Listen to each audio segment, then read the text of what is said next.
amigos, vamos continuar nossa reflexão dentro do contexto da filosofia política. Nessa semana 2 temos o pensamento político de Maquiavel, do PET 3 de Filosofia, o terceiro ano.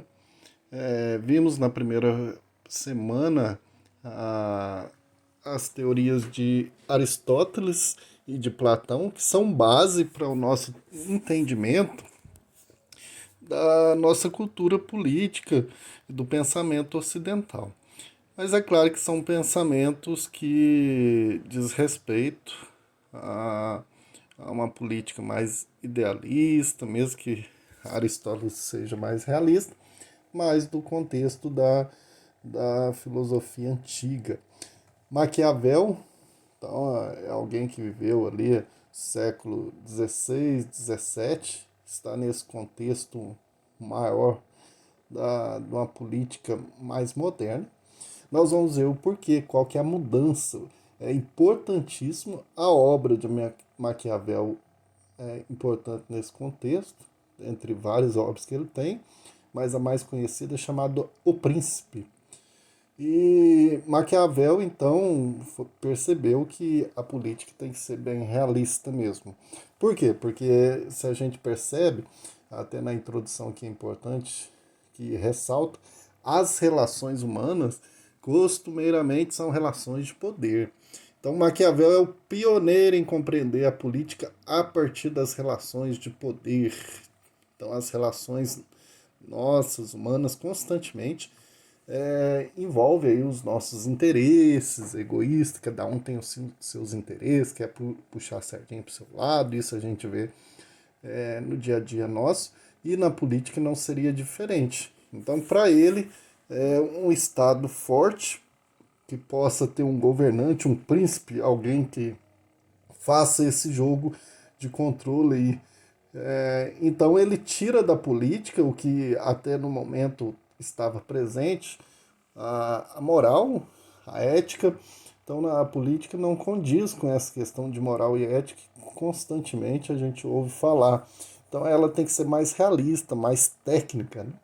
Então na Idade Média foi muito presente, principalmente se a gente pega as obras de Santo Agostinho, tem lá Cidade de Deus, Cidade dos Homens, faz sempre essa divisão aí, tem esse aspecto de que os homens é a comunidade política, a Cidade de Deus é a comunidade cristã, e tem todo um contexto forte em que a Igreja Católica ela entra nesse aspecto político, mas de uma forma a sempre entender aqui a política como nesse contexto mesmo de monarquia e de hierarquia, e que o rei ele passa a ter um direito divino de governar e que ele é escolhido pela igreja. Então é essa forma natural de poder, como se não houvesse nenhum jogo de poder. Isso foi a Idade Média, que tem todo um contexto aí crescente. É claro que tem uma base de influência de Platão e Aristóteles, que ajudaram muito no contexto da política, foi muito marcante na antiguidade e que influenciou também na Idade Média. Mas a Idade Moderna ela é marcada, e depois nós vamos ver nas próximas semanas várias outras teorias que vão nos ajudar. Com certeza é quase que um curso de filosofia política mesmo, porque sempre todo curso de filosofia política acaba passando por esses autores entendendo melhor. E o Nicolau Maquiavel, século XVI, é considerado então o pai da política, o fundador do pensamento político moderno. Como a gente pode perceber, no texto deixa claro, a política na antiguidade ela tem muito esse aspecto da ética, até mesmo por causa do pensamento que se tem. E depois, na Idade Média, vão integrar com os valores cristãos. E Maquiavel ele observa que havia uma distância muito grande entre o ideal de política e a realidade realmente que ele experimentava ali, que constantemente percebia todo um jogo de poder. Então o livro Príncipe ele tem todo esse caráter de uma nova política, de mostrar mesmo, de afastar, fazer com que a concepção, a política seja realmente mais realista, e ele afasta então dessa concepção idealista, porque a política é realmente um jogo de poder constante, de relações. O poder político tem como função regular essas tensões entre grupos, entre interesses constantes, e que o objetivo da política é a manutenção do poder do Estado, que é o governante, aquele que é o chamado príncipe, né? Que deve fazer todos os meios, por isso que não cabe aqui o juízo moral, a ética, porque ele vai fazer todos os meios para manter o poder, mas não o poder para benefício de si, é o poder para um Estado forte, em que vão aparecer dois conceitos que é importantíssimo para esse governante, que é virtude e fortuna. Então existe, é claro que quando a pessoa olha a obra do príncipe, ela tende a pegar só aquilo que é de interesse, né? Vamos dizer, um governante que vai realmente fazer uso da obra na sua concepção política. Não, tem todo um sentido aí de que o governante ele vai fazer de tudo para estar no poder, mas para fazer o bem à população. Então uma coisa casa a outra. Agora alguém que toma o poder para benefício de si, então foge totalmente daquilo que seria a verdadeira ideia do príncipe, né? Então, para Maquiavel, na ação política não são os princípios morais que contam, mas os resultados. É por isso que, segundo ele, os fins justificam os meios. Essa expressão que muitos se direcionam para que Maquiavel disse, ele nunca disse nunca disse isso, que os fins justificam os meios, mas se você entende aquilo que é a obra dele, então o que ele quer, o que o governante quer, é que independe os meios que ele vai fazer para que o poder possa se manter, mas que o resultado final ele vai justificar os meios, mas não os meios ilícitos, não.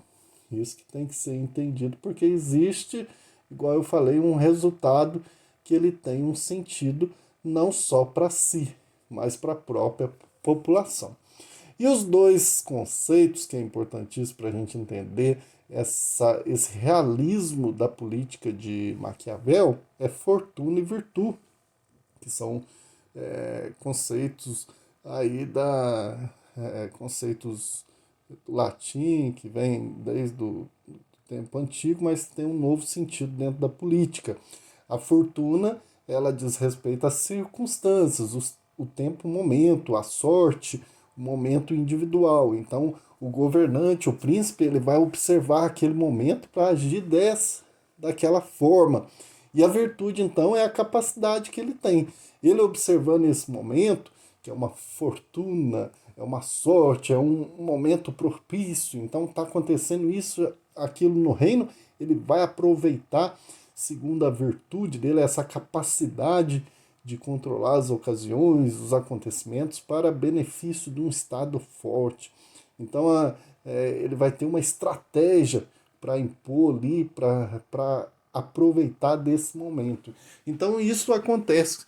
O governante, ele que está com os olhos abertos constantemente diante dos acontecimentos que está ali no seu povo, que está no seu governo, ele sempre vai aproveitar daquilo para que estabeleça um Estado forte.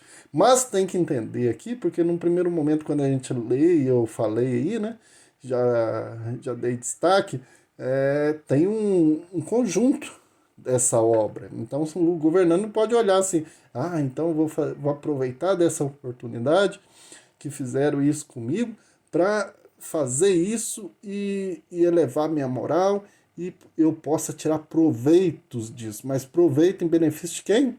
Da população, do seu governo? Não, em benefício próprio. Aí você deturpa aquilo que é a obra. Então, esse príncipe que busca esse Estado forte, ele permanecer mesmo na justiça, é para realmente fazer com que tenha um Estado forte e esse Estado seja em benefício da manutenção de um poder que é em benefício de todos. E nessa semana 2, então, a gente tem esse aspecto. É importante você também buscar, quem tiver a oportunidade, o livro Príncipe. A gente acha fácil aí na internet. É muito bom, pequeno de ler. Eu tenho um exemplar aqui, sempre já li várias vezes. Ajuda a gente a entender bem o pensamento de Maquiavel. Nós temos aí 3 questões da atividade dessa semana em relação ao pensamento de Maquiavel. A primeira, dentro dos textos que nós temos aí, para você fazer essa relação da separação entre ética e política no pensamento de Maquiavel. A segunda, com base no texto, explicar a relação de virtude e fortuna, que eu acabei ressaltando aqui. E a terceira, objetiva, então, que é ver qual que é essa novidade que se tem aí na, na, na, no pensamento de Maquiavel. E nós temos uma quarta aqui, eu acabei que não observei antes, ela é objetiva também e diz sobre o pensamento de Maquiavel, pensamento político dele, humanismo, qual que é a relação, qual que é o vínculo que se tem a partir do exercício do poder. Então são essas questões da semana, 4 questões, 2 abertas, 2 objetivos, que ajudam a gente a entender nesse contexto de fazer quase que um curso de filosofia política, mas realmente é um curso porque nós estamos pegando essas bases principais que nós temos de construção. Até a 6ª semana do PET, a gente já vai ter passado por esses pensamentos, referências no entendimento da política que nós temos ocidental, que é muito importante. Um abraço a todos, boa leitura e até a nossa próxima aula. Nessa segunda parte do nosso vídeo, para quem está preparando aí para o Enem, sabendo que filosofia é uma área do conhecimento muito importante para diversas resoluções de problema do Enem. Primeiro que o Enem se baseia muito em conceitos como interdisciplinaridade, contextualização e situação-problema, e a filosofia ajuda em questões de interpretação, tanto na área humana como em qualquer área, principalmente na redação, que eu trabalho com argumentação, com as ideias. Nós vamos ver uma questão de 2019, uma questão que trata aí principalmente do contexto da filosofia moderna. Então é importante porque retomar essa questão é rever todos os elementos que perpassam aí o tema da modernidade na filosofia. Então vamos ver a questão, o texto que nós temos aí. Lembrando que sempre as questões, os itens, né, do Enem tem sempre essa estrutura de um pequeno texto, ou 1 ou 2 parágrafos, 2 textos pequenos, sempre tem uma figura também, uma imagem, e tem o enunciado e tem as 5 alternativas aí. Nesse daqui nós não temos nenhum tipo de figura, essas figuras que estão aqui são apenas ilustrativas. Então diz respeito aqui o texto, diz que Humboldt, naturalista do século XIX, maravilhado pela geografia, flora e fauna da região sul-americana, via seus habitantes como se fossem mendigos sentados sobre um saco de ouro. Então aqui esse europeu, muito conhecido, é do século XIX, mas aqui praticamente quase que volta aí o contexto das navegações, dos descobrimentos. Então ele veio aqui na América do Sul. E ele percebia que os povos aqui como se fossem mendigos, sentados em cima de saco de ouro. Por quê? Referindo-se às suas incomensuráveis riquezas naturais não exploradas. Então nós temos muita riqueza natural e que a gente não explora. De alguma maneira, o cientista ratificou o nosso papel de exportadores de natureza no que seria o mundo depois da colonização ibérica. Colonização ibérica é aquela península da Ibérica em que a Espanha e Portugal são os principais colonizadores aí do século XV e XVI. enxergou-nos como territórios condenados a aproveitar os recursos naturais existentes. Então, a gente percebe que há uma relação aqui entre ser humano e natureza, né? Então, o enunciado diz isto: a relação entre ser humano e natureza, ressaltada no texto, refletia a permanência da seguinte corrente filosófica. Então, aqui você tem que estar atento, por isso que a importância da filosofia, para interpretar. A gente vê um texto em que há uma relação nele, que é o ser humano e a natureza. Aquilo que esse Humboldt percebe que nós somos muito ainda selvagem, porque nós temos elementos da natureza, é uma relação aqui entre cultura e natureza, né? Nós vamos continuar preservando a natureza, ou nós podemos explorá-la, né? Então é importante, toda vez quando aparece a palavra relação, os alunos sempre têm muita dificuldade com a questão de relacionar. Eu percebo que os alunos têm mais facilidade em distinguir, fazer distinção. Isto é isto, isso tal, tal, tal, e aquilo é tal, tal, tal. Relação é sempre perceber o que é em comum entre. O que é comum entre ser humano e natureza. Então existe algo comum entre os dois. Então é uma relação e não explicar o que é o ser humano, o que é a natureza. Os alunos muitas vezes conseguem. Você pede uma questão, por exemplo, faça a relação entre ser humano e natureza. Aí o aluno pesquisa e coloca assim, ser humano é natureza é isso, isso, isso. Não está pedindo para explicar uma e outra, está pedindo para relacionar as duas. O que uma tem a ver com a outra. Aquilo que as duas se completam, ou que uma se completa na outra, ou que tem em comum entre as duas. Né? Então essa palavrinha, sempre quando aparecer a relação, não é distinção, não é para você explicar o que é uma ou outra. Beleza, voltando à questão, ela tem como alternativa correta a letra C, porque a gente percebe que o texto aí ressalta uma visão de relação entre ser humano e natureza, cultura e natureza. O que é cultura? É transformação. Natureza, aquilo que é natural, sem o toque do humano. Nós, como somos selvagens, quando a gente volta à estaca de animais, ao momento assim, de não ficar interferindo muito na natureza. E o Humboldt, ele critica um pouco nós, como sul-americano, que a gente não é como os europeus que fica explorando a natureza, porque nós estamos naquele século, apesar que ele é do século XIX, mas ele está fazendo uma ressalva daquele momento do século XV, XVI, em que o ser humano precisa explorar mais. Então, segundo a qual esta é vista como objeto de exploração para atender às finalidades humanas.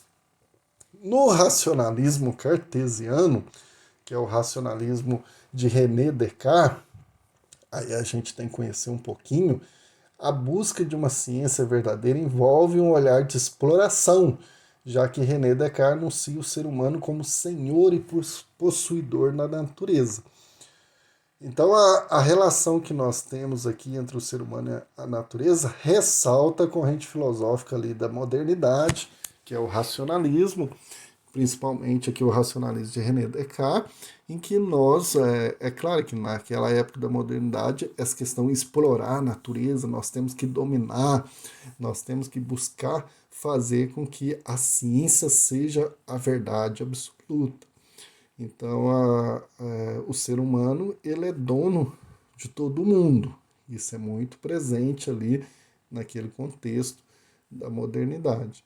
Então, por isso que a letra C ficou como o racionalismo cartesiano, porque faz parte da ideia de René Descartes, naquele contexto, o ser humano ser o centro do universo. Né? Por isso que tem a ideia do antropocentrismo.